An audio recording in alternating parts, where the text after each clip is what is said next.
Obsidian Fleet, our eternal home, with stories and... Hello and welcome to a very non-live recorded episode for Fleetcast Reviews, the animated series. We are back again. It's been 2 weeks. We've had... Still wearing the same clothes. We're still wearing the same clothes because we filmed it just after the live episode. I've now got some lipstick on because I looked appalling on the live episode. Kris Same. is still... I've changed my color balance. Yeah. So I don't have to put lipstick on. Yes, so we are back, and this time we are reviewing How Sharper Than a Serpent's Tooth, which is season 2, episode 5 of the animated series. This is nearly the last episode. We've got one more episode after this. This is penultimate. Yep. Yeah, this is the penultimate. literally, this would be the season finish if it was a two-parter. Yes, and I'm kind of glad it isn't. Yes. Because it is a sequel to an original series episode in spirit. Yes. But before we get in, I do want to say there is one thing about this episode.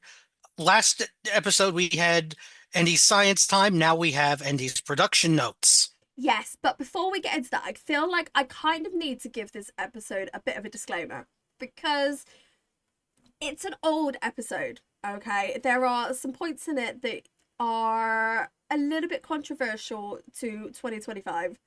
They would have been absolutely fine in the 70s, but there are some moments that I feel are a little bit, ooh, okay, this wouldn't happen now. And Endy's looking confused, but I think this might be a little bit of an across the pond... What's the word I'm looking for? Across the pond, Perspective. Yes, lost in translation. Yeah. Okay. Yes. So this is two countries separated by a common language. Yes. So this is a little bit of a disclaimer for this. You know, the views of this episode don't necessarily reflect our views now. And we will be pointing them out because we do like to point out when there are some issues with episodes. We take the good, the bad, and the very, very ugly, and we put it into a podcast form to review. Yes. But yes, so we don't have Endy's Science Hour. We have some Endy's production notes instead. Yep. If I say the name David Wise, to a lot of kids from the 80s and 90s, the name may not ring a bell, but what he wrote did. Okay. Let's start with the biggest one for me. He wrote the first 5 episodes of the Teenage Mutant Ninja Turtles series from 87. Okay. As well as being story editor for all 9 seasons. Mm-hmm. He wrote several episodes of the original Transformers series. He is the man who wrote the origin stories for Optimus Prime, Elita 1, Omega Supreme, even Megatron, and created the character, the annoyance, the gremlin, Kremzeek. Okay, so he's a bit of a big deal then. Oh, yes. If you're into that type of thing. Yes, and may he rest in peace, because he passed in March of 2020. No notes as to how he passed or what happened, but unfortunately. Yes, but thankfully this was recorded in like 2006, I think. So the notes from him are great. Because he actually commented that this was his first script, and some people may have heard. In fact, I think I commented all the way back at Beyond the Farthest Star that this is the Star Trek series that won an Emmy. Right. Okay. This is the episode. Okay. This is the episode that was submitted to win Star Trek the Animated Series an Emmy. Oh. So there's your perspective, and you're about to go, oh no. Yeah, because I will put this out there now. I didn't enjoy this episode. That's fair. I very much didn't enjoy this episode, but I know the other two did. Because I had to stop them talking about it before we came on the podcast because they wanted to discuss it beforehand, and I was like, No, podcast. Let's go. But yes, Yes. getting into this episode, I very much didn't enjoy it. I didn't watch it twice. I kind of watched bits of it the first time, and then obviously me and Kris sat down to watch it together for like my proper view, and Mhm. I just couldn't get into it no matter how hard I tried. And I sat here and I was good. I didn't multitask. I literally just watched this episode. I just couldn't. It didn't grab me like other episodes like the previous one did. Interesting. Like I'm trying to think of other ones like the Magi episode or the Yeah, one where Magic the Makes too. Yeah. where Spock traveled to the past. Those episodes grabbed me. Yesteryear. Yes, Yeah. those episodes grabbed me. This one really just didn't. But Yeah. Kris, but what was your opinion on it, broadly speaking? So before we went into it, you said you couldn't get into it, and I was thoroughly prepared to go into it and for it to be little bit of a slog. And then I started actually watching it. I thought, yeah, actually, I do like this. I like the different Yeah. species in the crates that he's got. Yeah. I know they're a bit small, but I like that angle of it. I Yeah. thought it was interesting that there was the Kukulkan, Yeah. Kukulkan. Kukulkan. Kukulkan, like And Shadow Card. or It's as our accents, or so it's as hard to say. or as opposed Kukulkan. or as Kirk says, Kukulkan, which you should Yeah, hear that's David Wise constantly face palming on that one. so. I'm sure I heard like three different pronunciations of Yeah. Yes. that Yeah, creature's and that's one of names in this that's episode. one of the reasons why I was Yes. like, no, I can't get into it. They can't even decide Well, what the name is.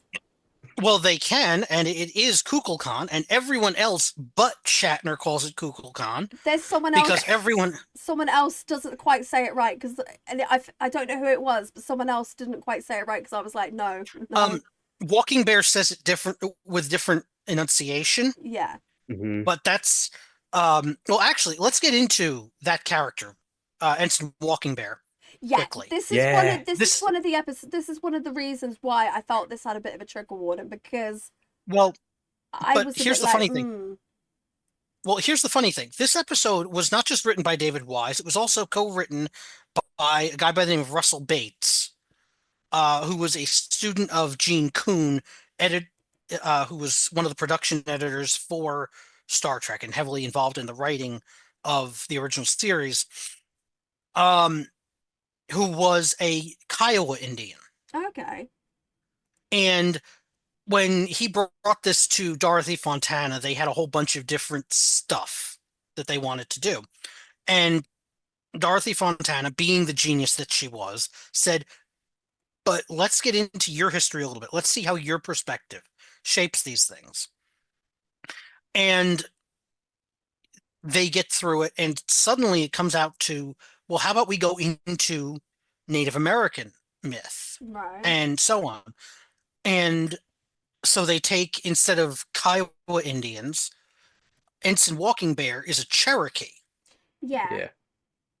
So you've got a related tribe there. You've got a related culture.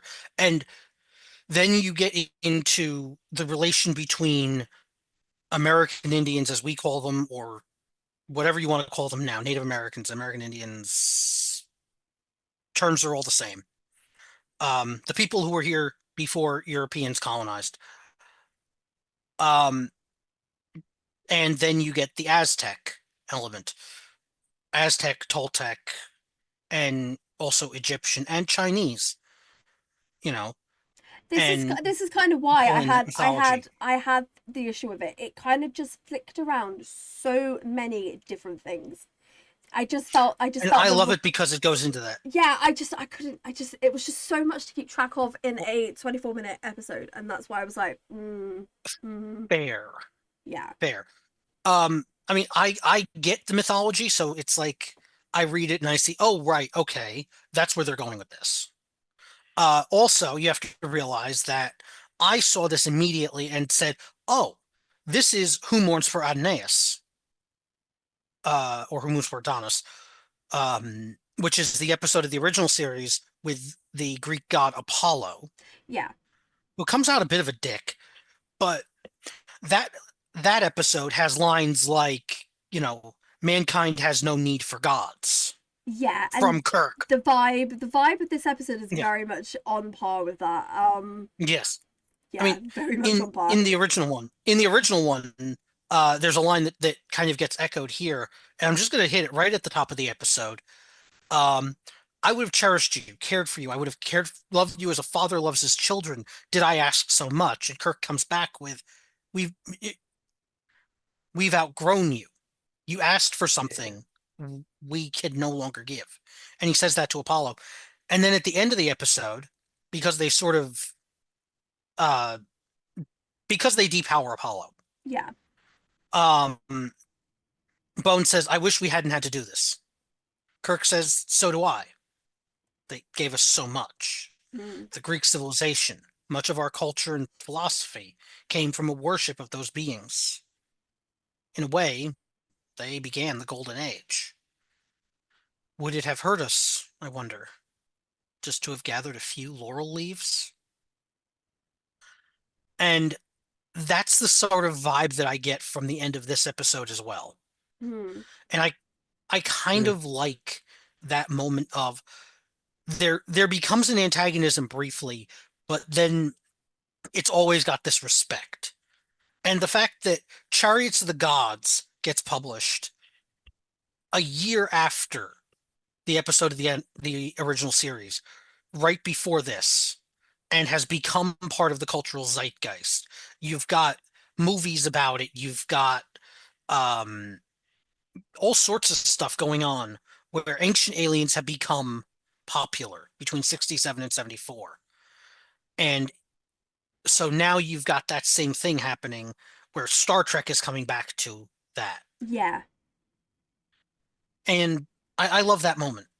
Yeah, it's not a bad episode. I think it doesn't quite suit how little time that we had, because obviously it goes literally from following a signal from a mysterious probe to then the ship being stopped by an alien whose ship resembles a winged serpent, to us then finding out it's a god, to then finding out it's there's just too much going on in like the first 5 minutes, and it doesn't feel very much like the Albatross episode, where we did have a lot we found out a lot in that episode, but this was just more. We literally it just didn't stop. Yeah, there was kind of an info dump there. Yeah, and it really did, and I was. But just I like that it set it up.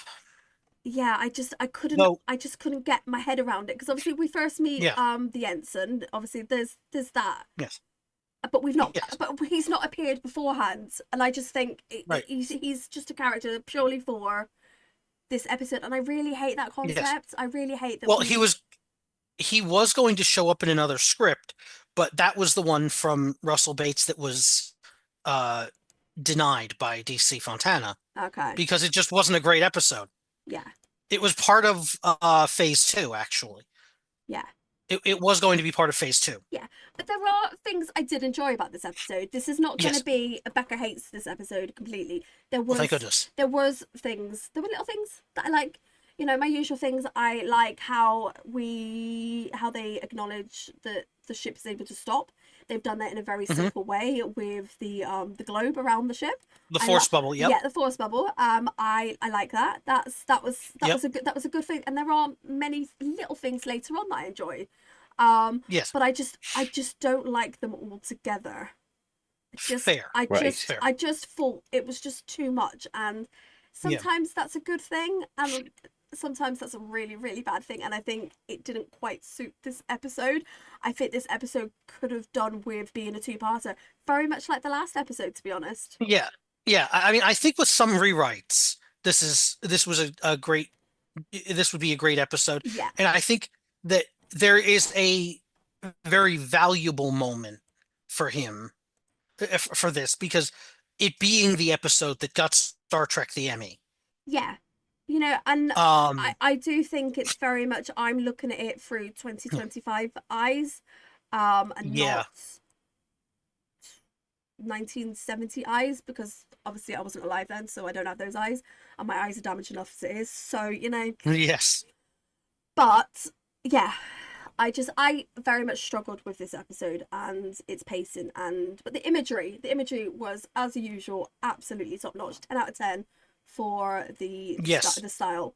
And Yes. I want to highlight Kukulkan. How are we pronouncing this so I can get it right? Kukulkan. Kukulkan.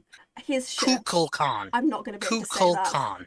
This is the reason. This is the reason why I shorten every ship name that I'm on, because I can't pronounce it. Kukulkan. My Kukulkan. ADHD and Yeah, my accent Kukulkan or do Kukulkan. not work together. It's now just going to be the god ship. Ah, Um. okay. Yeah, that's in my head. That's what it's going to be. But his ship, I just love Yes. the styling of it. It's amazing. It's absolutely top notch. I thought it looked like a chicken before it took on its dragon. Yes. Yeah. Well, image. actually, you want to know a fun thing? That ship was actually designed by David Wise, the guy who wrote the episode.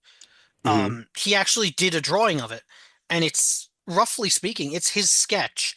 And the amount of this episode that is just their script just pushed in, very little editing. It's great. I do love the ship So, yeah. because it's a design And- that we do not see. You know, Exactly. not even like the Romulan warbirds are anywhere near as colourful as this. You know, we do not see ships Yeah. displayed like this, and Exactly. it's a great one. And made of ceramic, isn't it? Yes. I'm sure he said Of compressed that. ceramic. They did, and that is a great thing that I love. That they really sort of brush over, but I love it. That We it's caught it. this ship. Yep.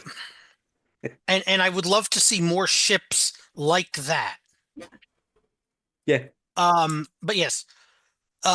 So one thing about this episode that I will note, part of why you're having problems with the pronunciation is because everyone else was in the studio or in a studio doing one recording session. There is only one actor who was not connected during this, Shatner. and it's Shatner. Of course, He it's was gonna in be New York Shatner. City. Yes, he was in New York doing stuff for his documentary West Point on the Hudson. Right. And nobody could correct him that it was Kukulkan instead of Kukulkan.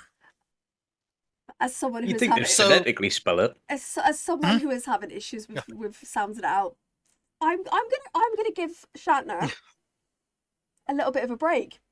I'm not gonna judge him for his pronunciation. I think I don't think I can judge, to be honest.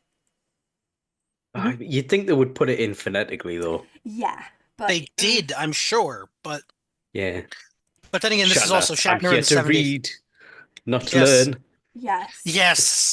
yes. But what I kind of like, we jump in.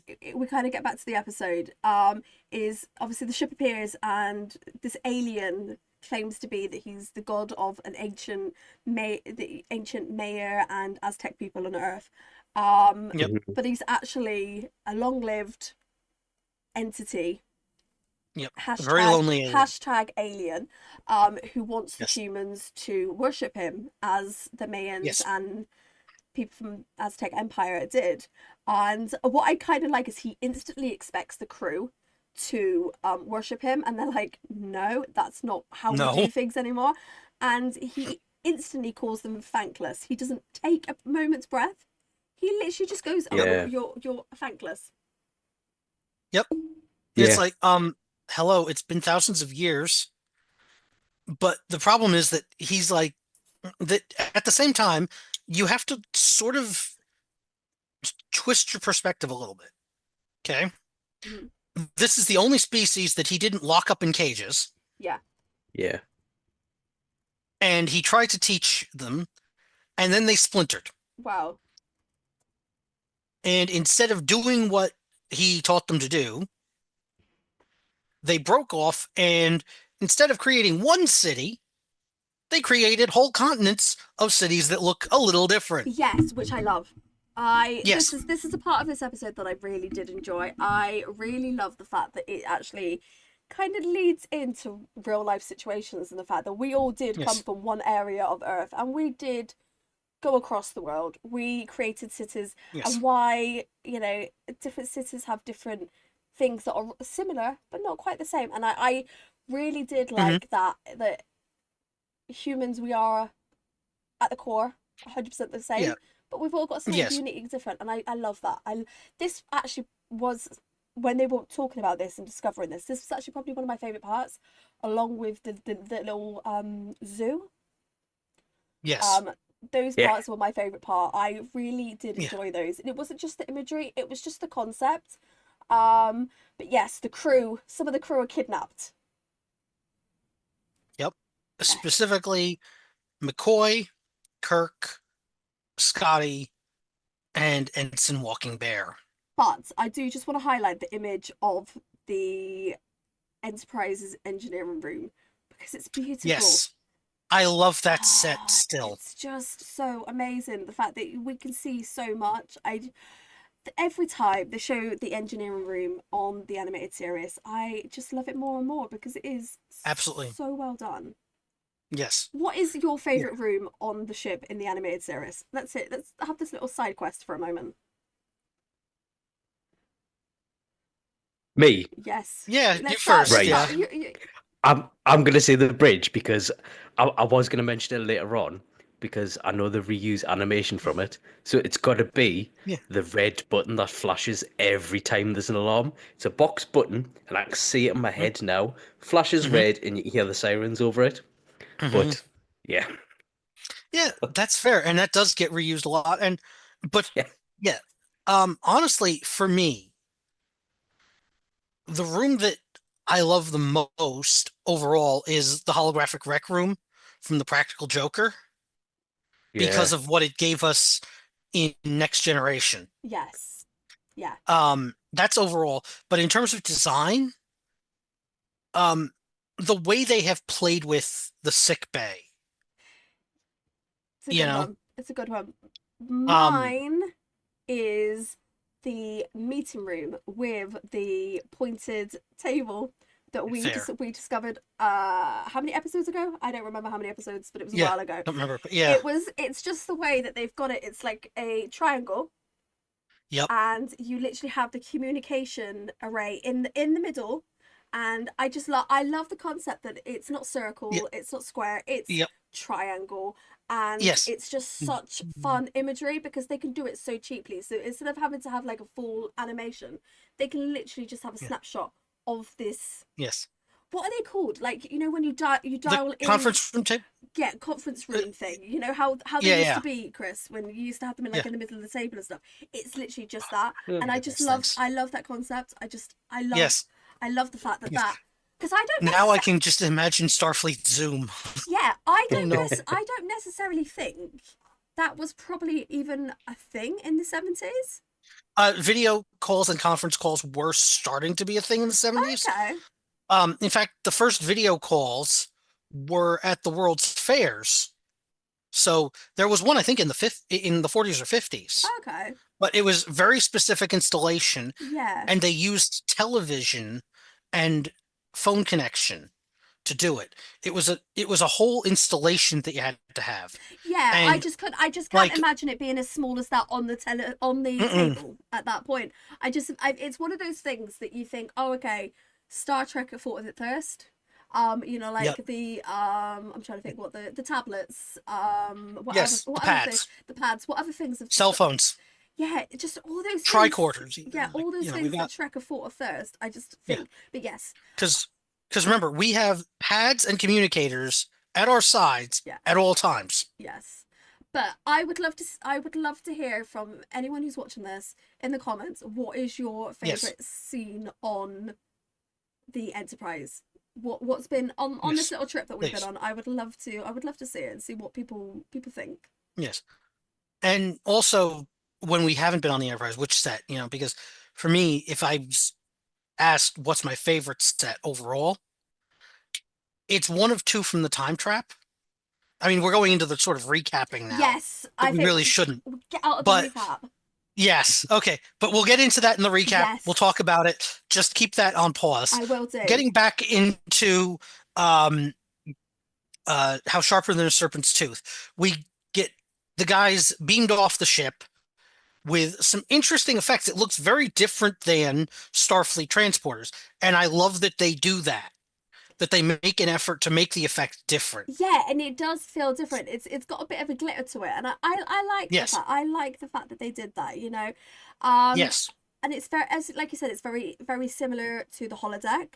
And he makes Yeah. them believe that they are standing in the middle of an ancient city. Yes. And then he kind of gives them a riddle that they'll only appear. He warns them that he will only appear to them before them when they complete and solve a riddle. Easiest Yes. riddle in the world. Yeah. If you play Oh, yeah, games easiest and puzzle. stuff. Yeah. Yeah, no, it's absolutely an easy puzzle. But If you've that's seen the Indiana point. Jones. That's the point, is that it's Yeah. supposed to be that he taught them how to do this. Remember, this is supposed to be a communication device.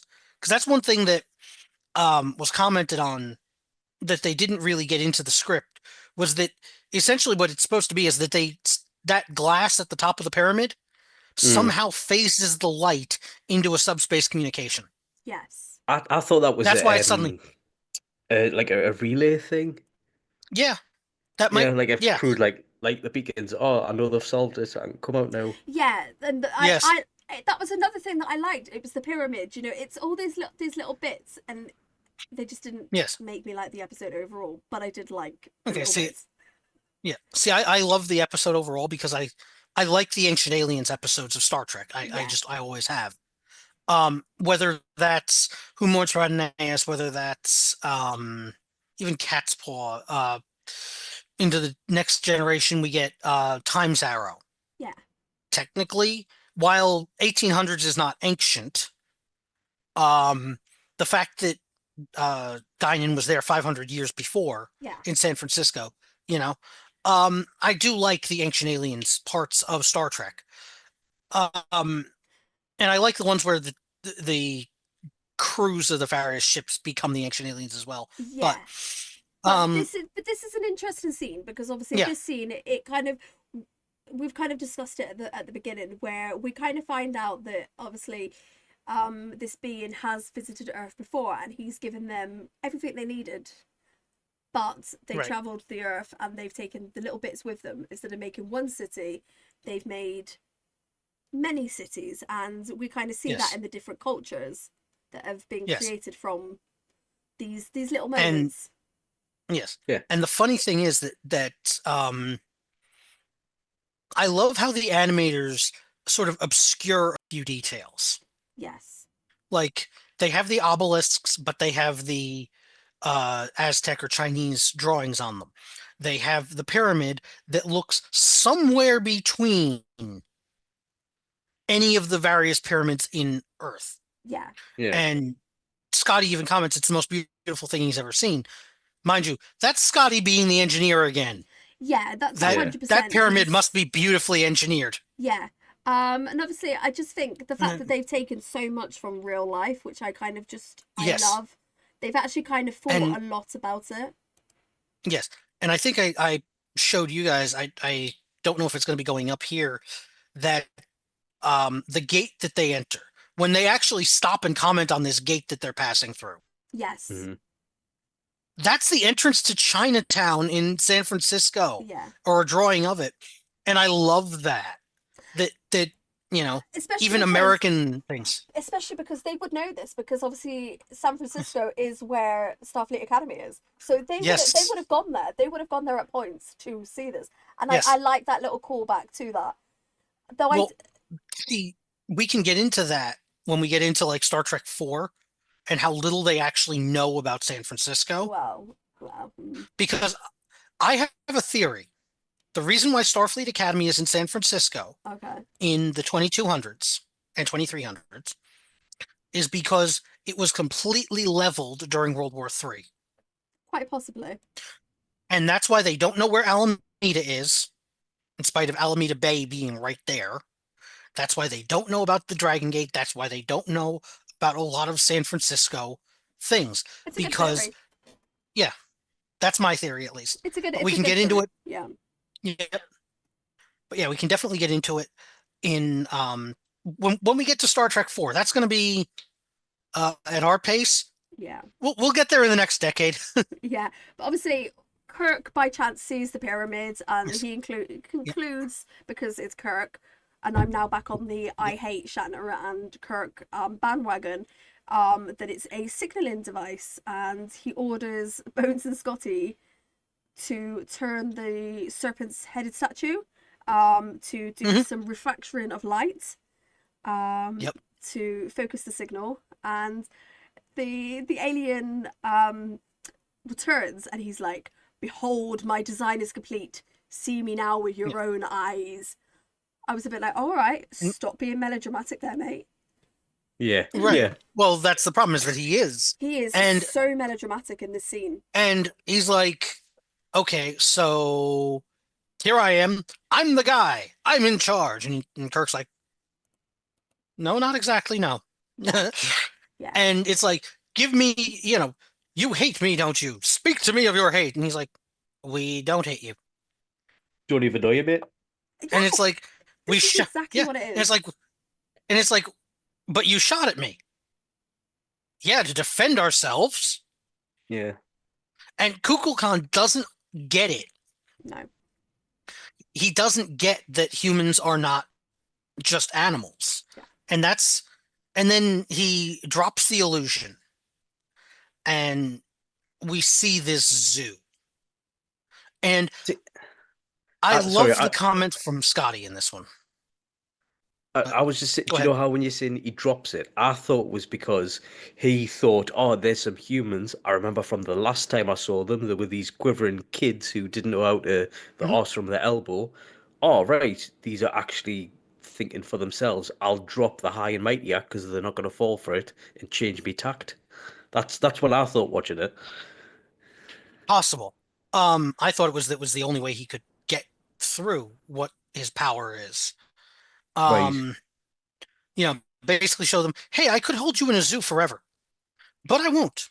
Yeah, and It's that abuser gaslighting thing. I'm yeah, sorry, but it was a bit weird, but I kind of, my brain was like, 70s. where I don't mind it because Kukulkan is not a good guy. No, he's very much a bad guy, but I it's one of those ones that if it was wrote now, it would probably be done ever so slightly differently. But I don't know. I love He is the paternal abuser. Yes, but I love the zoo. I love the concept of this, and the fact that Well- he instantly, when he's like, well, you're holding them in small cages, he's like, no, I'm not. Yeah. They are in their own minds. They are in their own lands. They're in their own, Yes. they've got their own universes. I kind of really love that concept that he's Yeah. actually not Well, hurting actually, them. that he thinks he's not. Well. Again, it's the paternal abuser.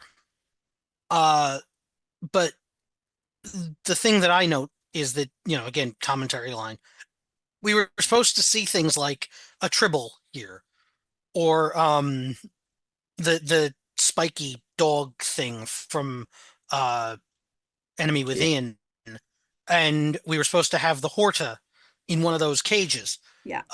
But instead the animators decided to go with original creatures. And I love that. I absolutely Oh, love that. Yeah. Could we say the I- best creature ever that's in there as well? What, the one with the 3 eyes? No, They're the going nuts? Capellan Power Cat. Oh, Yes. the Capellan Power Cat. Yes. I'm he is literally great. I'm putting that on the screen now because I think everyone Yes, needs okay. to discuss Yes. this. Okay, so since we're talking about the Capellan Power Cat, the Capellan Power Cat was actually based on a real cat. Right. Okay.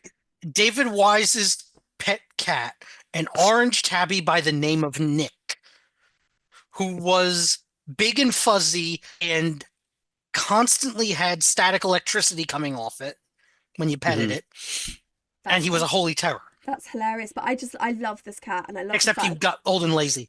and I love the fact that it's And- it's Yes. yeah it's Yes. a bad kitty, but Yes, I do love he it goes when- from bad kitty to good kitty. yes Yes, there's a reason I went with bad kitty, good kitty.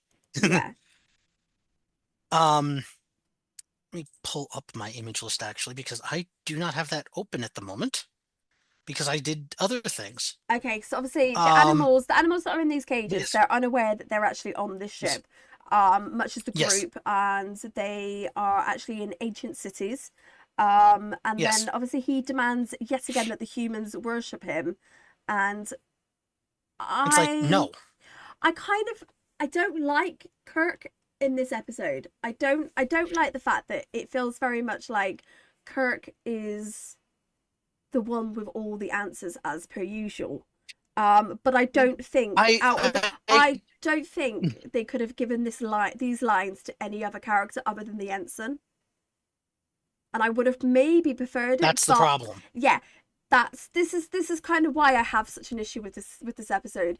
Obviously, we've got this character here. We've obviously got this Native American character, and he could have been given so many good lines. And he just wasn't. It was all given to Kirk, and I know why they do it, because that's Star Trek. You know, it's the senior officer, and they are the ones in charge. Yeah. But well, I don't think I don't think it deserves the Emmy for that. I don't think. But this is me. I'm looking at it with 2025 eyes. Yes. And actually, I have one line from this episode that I think you might like, whether it's from Shatner or anybody else. Intelligent life is too precious a thing to be led by the nose. Right? Yeah. Remember that line? Vaguely, well, yeah. guess who actually wrote that or put that into the script? Shakespeare. No. Roddenberry. Okay. Was it? That was actually one of Gene Roddenberry's lines that he came up with when he was talking about the episode to the two guys, putting in his comments. Because, a lot of these episodes do get changed by Roddenberry. Yeah. For better or for worse. And he came up with that line, and the two of them said, that's a great line. And also, hey, let's suck up to the boss a little bit. Because, hey, what no harm in sucking up to the boss once in a while. Yeah. Which, oh wait, isn't that a rule of acquisition later? Just a tad. But yeah. But yes, now we get back to the ship. And when we're talking about the force bubble, Spock is trying to break out, and Uhura's like, well, shouldn't we be trying to get them out? And that line that ends with him being really sharp to her of return to your duties. The reason why she looks at him and then turns away without saying a frickin' word is because there was supposed to be a line in there. Some kind of a zinger from Nichelle to get him. After 4 years of him kind of honestly having been a dick to her a bunch of times. Right? But the line that was in the script that was the test line was pointy-eared fool. And this is another anecdote of Nichelle is looking at her script and looks up at the writers like, am I actually supposed to say this? And they're like, no. That was an accident. That was not supposed to be there. Don't worry about it. Don't say anything. Don't worry about it. And I kind of love that they realized right off the bat that that's not Uhura. Yeah. And Nichelle stood up for herself like Good that. For her. Good for her. And said, that's not my character. We love a little bit of woman power around here. Exactly. Good for her. Exactly. Especially Nichelle Nichols, because she is just, yes. Yeah. She is awesome. But yeah, they couldn't have come up with a better reaction. And I wish that they had given Nichelle a few minutes to come up with something better. Yeah. To kind of hit back at Spock. That would have been a nice moment for me. Yes. But obviously they figure out a way to break free, don't they? Yes. By pushing use the tractor beam. Yes. It's a push me pull you. But yeah, they use a tractor beam and they go to warp. And it's like whoop, and rip the bubble. Yeah. I found that quite an interesting way to do it. Yeah. Yes. Yeah. Though this is one where you know how you don't like Kirk always solving things? Yeah. I also don't like Spock always solving them. I can understand him ever so slightly more because he is a Oh, yeah. scientist. Well, I just figuring out the bubble is one thing. I just It's think Kirk is a pain in the ass, and I don't think he should have command. But that's a whole different podcast. Yes, that's a whole different episode. But getting back to this particular one, I wish that they had given Arix the line about 5.69 light years of figuring out how far they would be flung. Yeah. Because it just feels like Spock can just do everything. And it's like, why? Why? Yeah. Please, no. Just 100%. let's have somebody else figure something out. Yeah. Because in this episode, the only people who are important are Kirk, Spock, and McCoy. And that's it. As Except for per Ensign usual. Walking Bear. And the Power Exactly. Cat. And the Power Cat. And the Power Cat, yes. We defend. But the Power Cat is just a special guest. Yes. But the Power Cat is a special guest star. Yes, Nick is a special guest star. We defend all animals on this podcast. Exactly.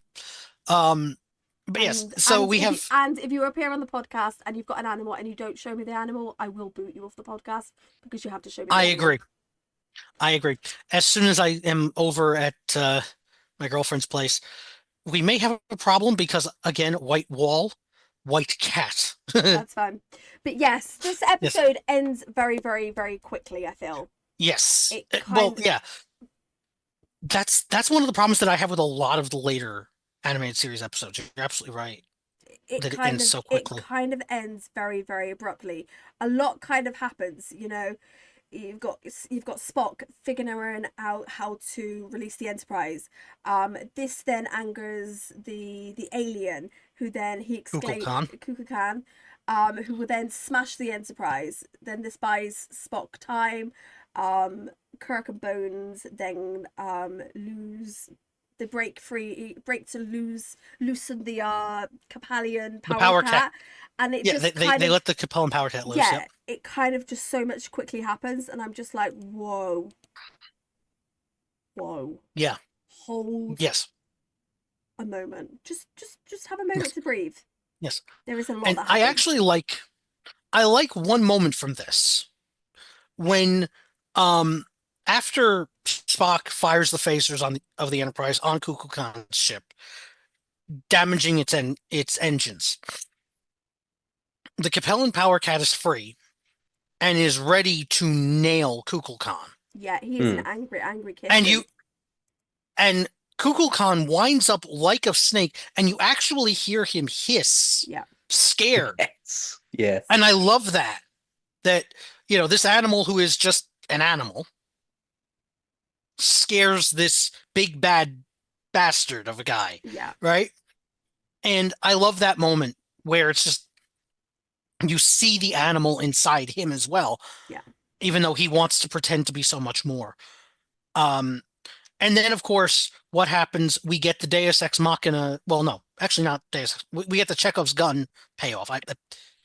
Because when McCoy beams over, he says, "It's a good thing I still have my medical kit." Oh, yeah. The good it does this. And then we get the payoff. Exactly. It's Chekhov's gun. Yeah. Anything which is on stage in Act 1 must be used by Act 3. So here we are in Act 3. Boom. The medical kit, the tranquilizer. Yeah. Nail the cat. Kirk gets thrown aside. Looking like he sacrificed himself. Yeah. And he was all right.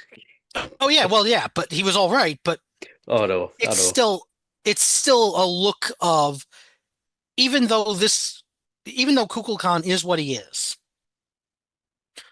the people of the Enterprise still make an effort and are willing to risk themselves for his safety and his life. This is and I love that. It's kind of what a Starfleet officer would do. But yeah, this episode, I wasn't a fan. It kind of ends. Yeah. And going back to that thankless line, of course, as Kukulkan is leaving, it's so I kind of know how he feels. Yeah, well, yeah. And he's like, "Isn't there a line of Shakespeare?" And then they drop the title. How sharper than a serpent's tooth it is to have a thankless child. Yeah. King Lear, Act 1, Scene 4, in reference to Gonrel. Yeah. Um, But let's hear what your scores are. Kris, you go first. yep. Right. I did like this episode, but I'm giving it. Oh, I didn't want to do halves again. You can do half. I'll It's give it. fine. Do halves if you need to. It's fine. I was going to give it 2.5. Right down the Center. middle. Okay. Right down the middle. Interesting. Well, Yep. well, then it's a good thing I was going to do halves as well. I'm going to go a point Hey. higher, 3.5. Okay, so that's 6. Yes, that brings it up to a 6 out of 10. That's Quick maths. but that's a lower.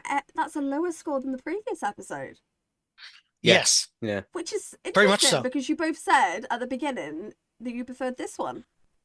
Well, okay, here's the thing. What I said is that I had more trouble getting into Albatross. Okay. And I'm gonna stand by that because Okay. Albatross, as I said, when I went in with memories of 20 years of thinking of that episode as a disappointment. Yeah. And then suddenly got hit in the face with, an allegory Yeah. that I wasn't ready for at first. Yeah. So it was harder to jump into it. Yeah. But as I Star just- Trek, that I'm just saying, I just liked it for different reasons, which may not necessarily Yes. have made the episode better. Like, I liked the stupid puzzle where you put the light in the coffee table above Yes. the pyramid. I liked the compelling power cut, but I don't Yes. think it might necessarily make the episode better. I just like those things Yes. about it. Yeah. Agreed. If you know what I mean. And I like the animation. I like the sets. I wish there was more sense of space in the zoo. I like the animals, the designs. Mhm. I like Kukulkan's design. To be honest, I like Kukulkan's design. Yeah. And I like think that they they've- reused him Yeah.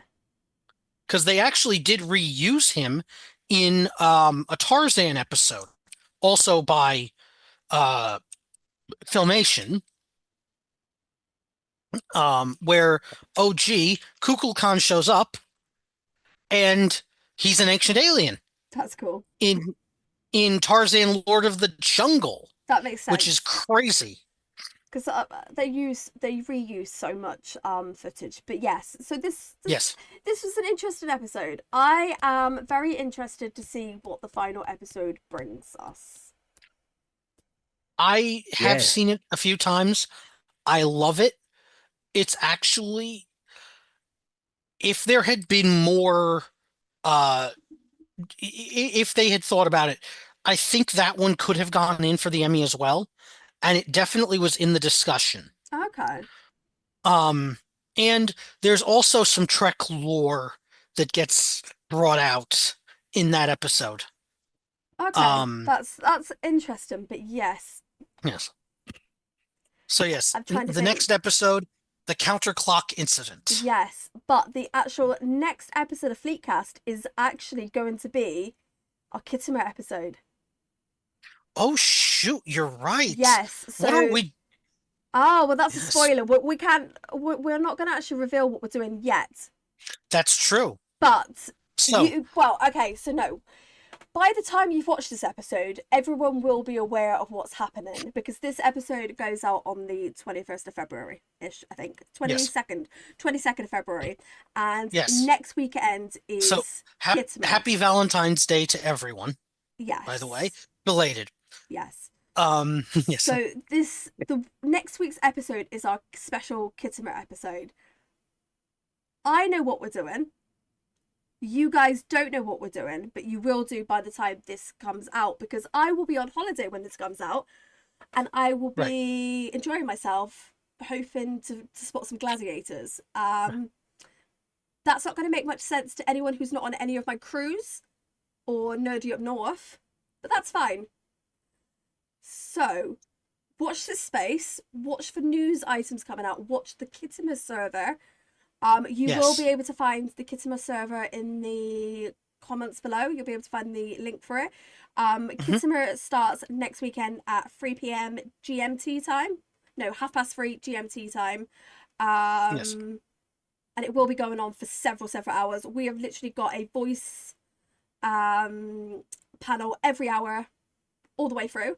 The first panel is going to be Nova 3, which should be exciting because I'm doing a little bit of work behind the scenes for this at the moment.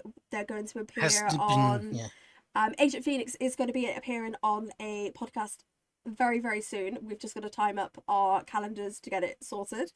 Very nice. And it will be revealing quite a lot around Nova 3, which I'm excited about. So definitely join us for Kittimer. But for now, stay lovely, stay logical, and I will catch you on the flip side. Bye bye. Live long and prosper.